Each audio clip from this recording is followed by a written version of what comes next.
Nah, Yehuda ini kalau saya lihat luar biasa, dia punya berkat itu besar. Kalau secara anak Yakub, Yehuda adalah anak keempat, putra keempat. Kokonya Ruben, Simeon yang gak disebut sama Musa sama sekali, dan Lewi. Nah kita lihat sekarang koko ketiganya, persis yang ada di atasnya. Ya, yaitu Lewi, ayat 8. Tentang Lewi ia berkata, biarlah Tumim dan Urimmu menjadi kepunyaan orang yang kau kasih, yang telah kau coba di masa dengan siapa engkau berbantah dekat mata air Meribah. Yang berkata tentang ayahnya dan tentang ibunya, aku tidak mengindahkan mereka. Ia yang tidak mau kenal saudara-saudaranya dan acuh tak acuh terhadap anak-anaknya. Sebab orang-orang Lewi itu berpegang pada firman-Mu dan menjaga perjanjian-Mu. Mereka mengajarkan peraturan-peraturan-Mu kepada Yakub, hukum-Mu kepada Israel. Mereka menaruh ukupan wangi-wangian di depan-Mu dan korban yang terbakar seluruhnya di atas mezbah-Mu. Berkatilah ya Tuhan kekuatannya, dan berkenanlah kepada pekerjaannya. Remukkanlah pinggang orang yang melawan dia dan yang membenci dia, sehingga mereka tidak dapat bangkit. Lewi disebut setelah Yehuda karena secara profetik kerajaan Allah itu lebih besar daripada pelayanan. Ya, Lewi bicara tentang imamat, keturunan Harun juga. Sebenarnya Harun dan Musa dua-dua orang Lewi. Dari semua berkat ini yang paling panjang Lewi sih. Bukan karena Musa pilih kasih, tapi memang karena Lewi adalah klan atau suku hamba-hamba Tuhan. Inilah suku imam. Paling panjang berkatnya. Nah, pertama-tama yang disinggung dalam berkat Lewi adalah, kembali lagi, kenapa Yehuda disebut dulu sebelum Lewi, saya mau tekankan sekali lagi. Sekalipun pelayanan itu penting, bermental kerajaan Allah itu jauh lebih penting. Banyak orang dalam pelayanan jadi picik, jadi sombong rohani, jadi roh teritori. Jadi untuk pencitraan diri, untuk popularitas bahkan. Jangan. Pelayanan itu harus ada. Harun juga terus mengadakan ritual, mengadakan semua perayaan, semua peraturan bait suci zaman itu. Tapi Tuhan menghendaki agar kita jadi imamat yang rajani. Pelayanan jalankan, tapi mentalitas kita, selain menjadi seorang hamba, kita harus punya pikiran yang bangsawan. Punya hati yang sungguh-sungguh mencerminkan kerajaan Allah. Jangan seperti orang Lewinya zaman orang Samaria yang baik hati itu. Orang imam Lewi lewat gitu aja, karena mereka terpatok dengan ministry. Padahal orang di situ, seorang jiwa yang Tuhan kasih, seorang manusia yang sedang membutuhkan, dia abaikan di dalam nama pelayanan. Jangan begitu ya. Makanya Tuhan taruh yang Yehuda dulu. Karena Yehuda ini suku kerajaan. Dari keturunannya raja-raja. Ya, raja-raja itu turun-temurun dari situ, Daud dan keturunan Daud. Hingga Tuhan Yesus Kristus. Tuhan taruh di atasnya. Baru setelah itu pelayanan. Nah, di dalam pelayanan kita perhatikan, di ayat 8 sekali lagi tentang Lewi, ia berkata, biarlah Tumim dan Urimmu menjadi kepunyaan orang yang kau kasih, yang telah kau coba di masa dengan siapa engkau berbantah dekat mata air Meribah. Jadi Urim dan Tumim ini menjadi kepunyaan bangsa Lewi. Suku Lewi ini suku imam. Apa itu Urim dan Tumim? Tumim dan Urim adalah batu dadu doa di perjanjian lama, karena zaman itu tidak semua orang punya Roh Kudus. Yoel menubuatkan, lalu kisah para rasul memanifestasikan bahwa di akhir zaman pada hari-hari terakhir Tuhan akan mencurahkan rohnya ke atas semua manusia. Hambaku laki-laki, pria wanita, anak akan bernubuat, ya kan? Ke atas semua manusia. Orang tua mendapat mimpi, anak muda mendapat penglihatan. Tuhan mencurahkan. Nah, sebelum itu yang punya Roh Kudus, apalagi dalam measure atau dalam takaran yang penuh, hanyalah raja, nabi, dan imam. Itu pun hanya imam besar. Karena itu zaman itu mereka masih membutuhkan semacam suatu tanda, karena mereka tidak bisa memiliki roh yang membeda-bedakan dari dalam diri mereka. Mereka pakai batu dadu yang dipasang di jubah imam, dan itu kalau dikeluarkan mau tahu ke kiri ke kanan bangsa Israel harus cabut kemah atau berkemah di sana, pergi berperang atau jangan. mereka pakai dadu doa itu di perjanjian lama untuk menemukan kehendak Allah. Sekarang Urim dan Tumim sudah nggak ada. Puji Tuhan nggak ada supaya jangan diberhalakan. Sejak Israel diangkut ke pembuangan itu yang namanya dadu itu pun hilang. Saya tahu di mana sih tempatnya. Sekalipun Alkitab mengatakan sudah ada di dalam hati Allah. Kita tidak perlu batu untuk menentukan kehendak Tuhan apa. Kita punya Alkitab. Lebih bagus lagi, lebih lengkap. Nah, saya ingin Anda untuk bisa jeli baca lagi. Siapa yang pernah baca Alkitab sebelumnya tentang Urim dan Tumim, Anda akan melihat ada suatu perbedaan ketika Musa mengatakan di sini. Karena reverse ordernya atau susunannya terbalik. Biasanya Urim disebut dulu baru Tumim.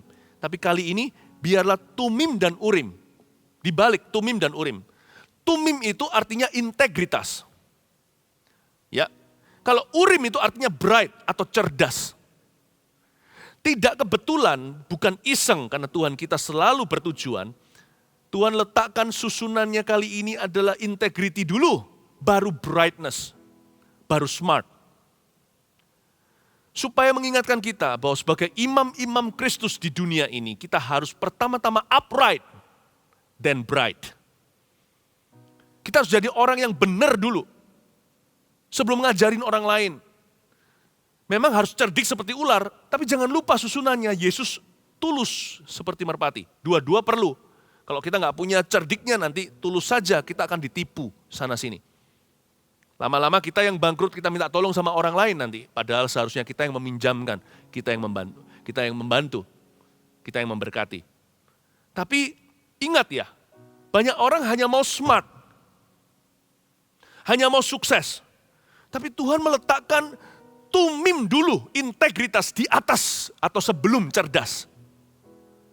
Saya berdoa di dalam nama Yesus. Kalau Tuhan menguji kita, kita harus lulus. Lalu Tumim Urim ini menjadi milik orang yang dikasih Tuhan, yang dicoba oleh Tuhan di masa. Dengan siapa engkau berbantah dekat mata air Meriba. Bahkan di mata air Meriba ini apa ya? Ini sebuah tempat yang sangat istimewa. Ini tempat adalah kuburan Musa. Sekalipun Musa itu matinya di gunung, disinilah. Gara-gara apa yang terjadi di mata air Meriba inilah Musa nggak bisa masuk Kanaan. Mata air Meriba itu menceritakan sebuah kejadian bahwa semua orang kalau mau jadi imam Kristus, siapa saja tanpa kecuali harus diuji. Berarti Anda diuji, saya yang membagikan firman lebih diuji karena Yakobus berkata jangan banyak yang ingin jadi guru. Karena penghakimannya lebih besar. Pendeta sama jemaat sama-sama akan dihakimi, sama-sama akan oleh Tuhan yang maha adil, sama-sama akan diuji. Lebih berat pendeta daripada jemaatnya. Tapi jangan lupa, jemaatnya juga diuji. Karena itu janganlah kita saling menghakimi. Mata air Meriba. Di sana, kasihan sih, Musa gagal. Musa gagal di situ. Tumim dan Urim, upright dan bright. Setiap kita akan diuji uprightness-nya dulu, atau kekudusan. Setiap kita akan diuji kesucian hati, ketulusan. Setiap kita akan diuji dalam kebenaran. Kalau Musa aja gagal di situ, be careful you and me, Anda dan saya, engkau dan aku. Kita harus lulus, jangan berbantah dengan Tuhan di mata air Meriba. Ayat 9, saya baca sekali lagi, yang berkata tentang ayahnya dan tentang ibunya, aku enggak mengindahkan mereka, bukan berarti orang Lewi itu durhaka. Ia yang tidak mau kenal saudara-saudaranya dan acuh tak acuh terhadap anak-anaknya. Bukan berarti dia enggak peduli dengan saudara-saudaranya, bukan. Tapi orang Lewi itu cinta mati sama Tuhan.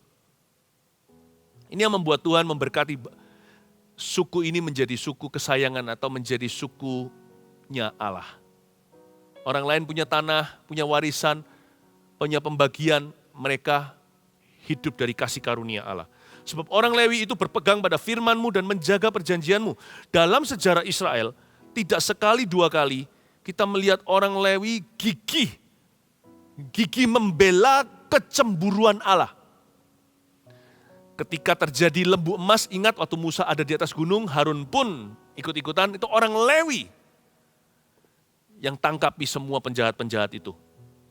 Lalu di zamannya mereka menyembah Baal Peor yang saya tadi sebutkan, keturunan Ruben.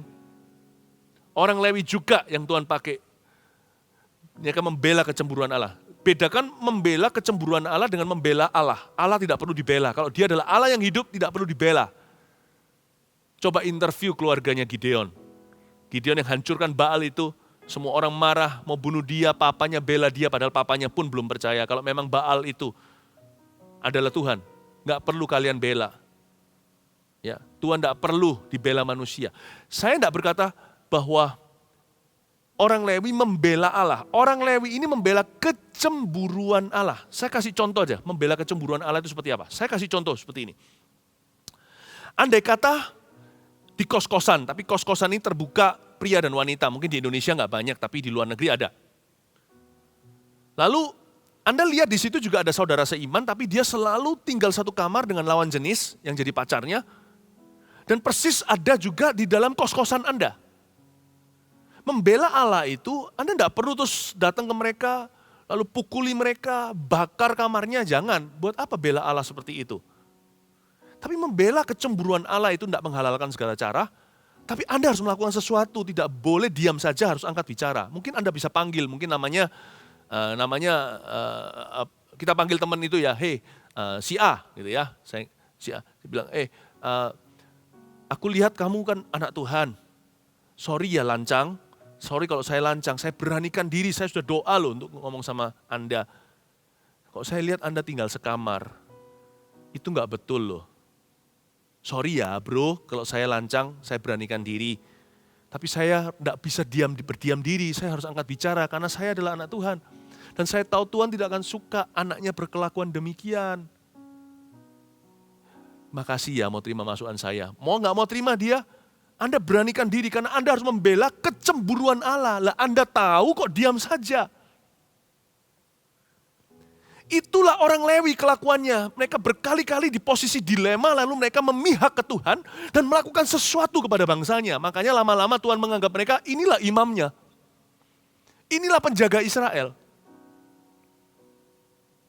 Bahkan ketika orang Lewi pun sempat ada yang kumat, kesumat dan mulai nggak benar kelakuannya seperti Bani Korah. Korah itu keturunan Lewi, sebenarnya dia adalah second cousin Musa atau dia adalah sepupu jauhnya Musa. Dia membuat pemberontakan dengan 249 pria yang lainnya, total 250. Dan mereka semua kita tahu berakhir mengenaskan, dimakan api dan ditelan tanah, ditelan bumi. Itu pun ya, gara-gara nenek moyangnya itu banyak memiutangi Allah. Banyak memiutangi Allah. Allah tidak utang sama siapa-siapa, saya kasih tanda kutip di sini. Tuhan itu pulihkan dengan dahsyat. Tahu nggak? Kalau Anda baca di Mazmur, nggak semua ditulis oleh Daud. Banyak orang mispersepsi, kira semua Mazmur itu Daud yang tulis. Tidak. Mazmur 119 contohnya itu Esra. Seorang scholar, seorang ahli teologi, seorang ahli belajar firman Taurat Tuhan. Seorang pengkhotbah. Tapi juga Musa pernah menulis, Salomo pun ada Mazmurnya. Ada satu lagi, misteri sekali namanya, ini sangat berdering di telinga. Bani Korah. Ya ini keturunan orang-orang yang ditelan tanah. Tuhan pulihkan karena nenek moyangnya terlalu indah di mata Allah. Ya. Dan juga selain itu ada satu lagi Bani Lewi yang gagal ujian. Salah satu keturunan. Gagal ujian di mata air Meriba yang saya sebut tadi Musa. Musa kan gak boleh masuk tanah Kanaan. 2 kali dia minta sama Tuhan, Tuhan bilang sudahlah jangan ngomong ini melulu. Udah move on, lanjut. Suatu hari Musa tetap masuk tanah perjanjian. Ingat kapan? Waktu berdiri di samping Yesus. Pada waktu Yesus berubah rupa di gunung transfigurasi. Waktu itu di sebelahnya adalah Elia, sebelahnya satunya lagi adalah Musa. Lihat itu, Musa dikembalikan untuk berdiri di tanah Kanaan. Akhirnya dia masuk ke tanah perjanjian. Bersama Yesus lagi, sang janji yang ya dan amin. Tuhan itu baik ya, Tuhan setia sama Musa, Tuhan setia sama Lewi. Karena itu Bapak Ibu Saudara saya ingin dorong Anda. Kalau Anda berbuat sesuatu yang baik jangan pamrih. Pamrih itu ditunjukkan ke manusia, minta sesuatu dari manusia. Jangan. Tapi Anda dan saya boleh berkata gini sama Tuhan. Kalau kita melakukan sesuatu menolong orang yang lemah contohnya. Ya, memiutangi orang yang susah, memperhatikan mereka yang diabaikan. Apapun yang kita lakukan, Anda punya hak sebagai ahli waris kerajaan Allah berkata demikian, tapi dengan hati bersih ya, dengan tulus dan uprightness, dengan tulus berkata begini, remember me and remember my household. Ya. Kalau kita tunjukkan ke orang itu menuntut sesuatu, tapi kalau kita ngomong sama Tuhan, itu hubungan, itu keintiman. Kalau contohnya saya melakukan sesuatu kepada seseorang, saya abaikan, mungkin bukan abaikan, tapi saya sisihkan dulu kepentingan keluarga untuk memperhatikan keluarga orang lain. Saya kasih contoh. Tidak jarang saya layani anak muda keluarga orang. Saya berdoa untuk mereka sungguh-sungguh bahkan puasakan. Dan sekali, nggak perlu panjang-panjang saya selipkan.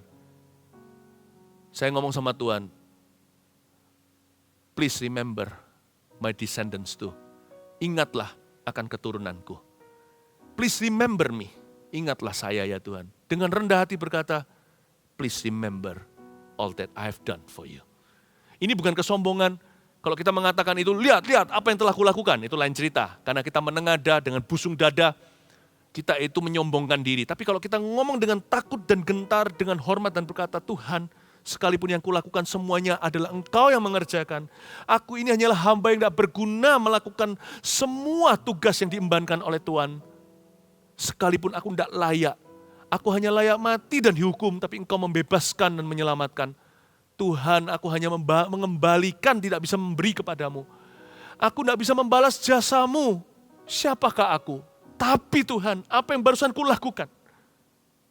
Please remember my family too. Kita boleh berkata begitu dan mengundang berkat Allah. Ada waktunya ketika saya ampuni seseorang, padahal dia sudah salah benar terhadap saya.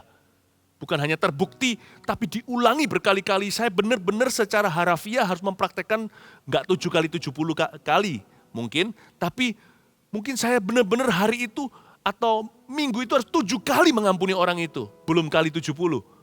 Setiap kali saya ampuni, saya ingat sama Tuhan.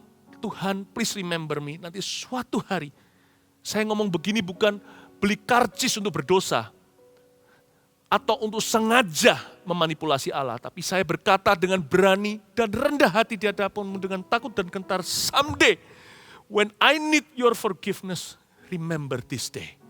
Suatu hari kalau aku membutuhkan pengampunanmu, atau aku butuh diampuni oleh orang lain, orang tertentu.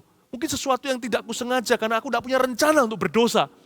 Tapi waktu suatu hari pastilah manusia tupai sepandai apapun terbang sekali-kali, dia akan kecentok dengan pohon mana. When it's my turn, waktu itu giliranku, saya ngomong dengan hati yang tulus dan mata seringkali berlinang dengan air. Saya berkata, remember me, remember this day, ingatlah hari ini. Itulah orang Lewi, suatu bangsa yang memiutangi Allah. Ya, tapi jangan begini, setiap kali kita ngasih sesuatu sama Tuhan selalu, ayo Tuhan, kembalikan berkali-kali ganda. Entah itu uang, waktu, talenta apapun juga, jangan begitu. Tuhan sih nggak hutang sama siapa-siapa. Kita bisa melayani Tuhan itu kita yang untung, bukan Tuhan diuntungkan. Ya, nah saya kasih beberapa lagi ayat 11 kita langsung ke sana. Saya tunjukkan berkat seorang imam yang upright ya, berkat seorang imam yang benar di mata Allah. Ini termasuk suami, imam dalam keluarga, atau ketua pemimpin perusahaan, atau pendeta, hamba Tuhan di gereja. Karena Lewi juga bicara tentang golongan orang-orang yang telah full time memberikan hidupnya kepada Kristus. Ayat 11, berkatilah ya Tuhan kekuatannya. Dalam bahasa aslinya itu bunyinya kira-kira begini, increase your graces upon him. Dalam bahasa majemuk, tingkatkan, tambahkan kasih karuniamu yang baru atasnya. Tumpuk menumpuk, jangan ganti yang lama, langsung dipasang di atasnya. Jadi betul kasih karunia yang gemuk, anugerah yang berlapis-lapis. Berkenanlah kepada pekerjaannya, remukkanlah pinggang orang yang melawan dia. Berkat seorang imam yang upright. Satu tulis ini, Tuhan memampukannya. Jangan takut asal Anda berniat untuk jadi imam bagi keluarga Anda, Tuhan akan memampukan Anda. Saya masih ingat waktu punya anak, kami punya anak pertama. Lalu waktu itu saya merasa, benar-benar saya merasa saya nggak mampu. Nggak terjadi sesuatu sih, atau kesalahan apa, nggak ada. Cuma di hati saya itu ada ketakutan, saya nggak akan mampu jadi seorang Apakah saya mampu, apa saya bisa jadi seorang ayah? Apa saya bisa memimpin keluarga saya padahal anak baru satu rasanya itu tidak mampu. Tuhan berkata seperti ini, kalau hatimu berniat untuk melakukan apa yang baik dan benar dan melakukan kehendak-Ku, jikalau jiwamu tertuju kepada menjadi imam Tuhan, sambil belajar, sambil jalan, Aku Tuhan yang akan memampukan. I will enable you. I'll make you more fit for the work that you do. Aku akan membuatmu lebih fit lagi. Lebih mantap lagi untuk melakukan pekerjaan apapun yang menantimu, yang harus kau lakukan sebagai tanggung jawabmu. Don't worry. Musa berkata, berkati Tuhan kekuatannya. Bless his ability. Beri dia kemampuan, kasih dia kehebatan. Tuhan akan beserta kita. Asal Anda ada niat untuk mengembalikan hutang, tidak lari. Jikalau memang ada orang kepada siapa Anda bertanggung jawab untuk membayar, Tuhan akan memampukan. Asal Anda berniat jadi imam, sekalipun dulu melakukan kesalahan, ya kan? Tapi sekarang Anda mau membawa pernikahan ini kepada Tuhan, mungkin dulu nggak keruan. Asal Anda niat, Tuhan akan memampukan, bahkan Tuhan akan memulihkan tepat pada waktunya. Berkat Lewi, berkat orang yang mau jadi imam yang benar. Apapun itu dalam perusahaan, pekerjaan keluarga, pernikahan, parenting, membesarkan anak, pelayanan, gereja, anything. Yang satu janji Tuhan lewat Musa, berkat itu, I will enable you. The Lord will enable you. Tuhan yang akan memampukanmu. Yang kedua tadi, berkenanlah kepada pekerjaannya. Tuhan menerimanya. Yang pertama Tuhan memampukannya, kedua Tuhan menerimanya. Ya. Akan ada kesaksian roh dan kesaksian iman di dalam diri orang yang mau jadi imam yang benar. Bahwa Tuhan menerimanya. Nggak ambil pusing, orang gini itu paling happy. Dia nggak peduli orang lain mikir apa, itu nomor 2. Atau bahkan nomor kesekian. Di dalam dirinya itu loh ada kesaksian iman. Kalau Tuhan itu sudah menerima pekerjaanku, kalau Tuhan itu menerima aku apa adanya, kalau Tuhan sudah menerima pengabdianku, pelayananku, aku tidak akan marah ketika dikata-katain, aku tidak akan benci. Kalau Allah sudah approve of me, kalau Tuhan sudah berkenan, siapa bisa melawan? Yang sisa tinggal penyertaan, peduli amat, cemoohan. Kalau Allah di pihak kita, siapa lawan kita? Karena itu yang ketiga, ada hukuman ilahi menyertai orang-orang benar yang harus menghadapi ketidakadilan yang diperlakukan, yang ditimpakan atasnya. Remukkanlah pinggang orang yang melawan dia dan yang membenci dia sehingga mereka tidak dapat bangkit. Tuhan membelanya. Kalau pembelaan Lewi kali ini lewat mulut Musa, cukup ngeri, lebih baik langsung mati. Karena di sini secara spesifik Musa berkata, remukkan pinggang. Pinggangnya diremukkan, jadi bukan kepala. Kalau kepala ya langsung gone, langsung pergi. Remukkan pinggang orang yang melawan dia. Dan yang membenci dia. Kenapa remukkan pinggang? Sehingga mereka tidak dapat bangkit. Supaya orang itu masih hidup sekian lama melihat penyertaan Allah atas orang benar yang dia salahi. Diremukkan pinggangnya supaya dia paralyzed, supaya dia lumpuh tak berdaya. Supaya dia juga melihat yang ini jangan pernah kita doakan untuk musuh-musuh kita. Ini hanyalah nubuatan, simpan saja, jangan lakukan apa-apa. Ini adalah pihak Allah. Tidak ada urusannya dengan dirimu dan diriku. Kita hanya melakukan kebenaran, titik. Tapi ini firman, makanya tetap harus diajarkan. Remukkan pinggang orang yang melawan dia dan membenci dia, sehingga mereka tidak dapat bangkit. Selain supaya melihat penyertaan Allah atas diri orang benar, atau imam-imam Kristus di atas muka bumi ini, tapi supaya juga orang yang bersalah itu bisa melihat kutuk yang akan terjadi di kemahnya sendiri. Dia tidak bisa mati. Dia harus melihat dulu satu persatu berkat dicabut. Itulah warisan orang yang dimurkai oleh Allah. Saya nggak mau jadi orang itu. Saya juga nggak mau jadi orang yang gara-gara saya remuk pinggang seseorang diremukkan. Saya juga nggak mau, itu bukan urusanku. Saya mau jadi bagian orang Lewi yang bekerja sama, yang melayani Allahnya. Tapi di sini adalah peringatan buat Anda dan saya, siapapun di antara kita bisa berada di sisi yang salah.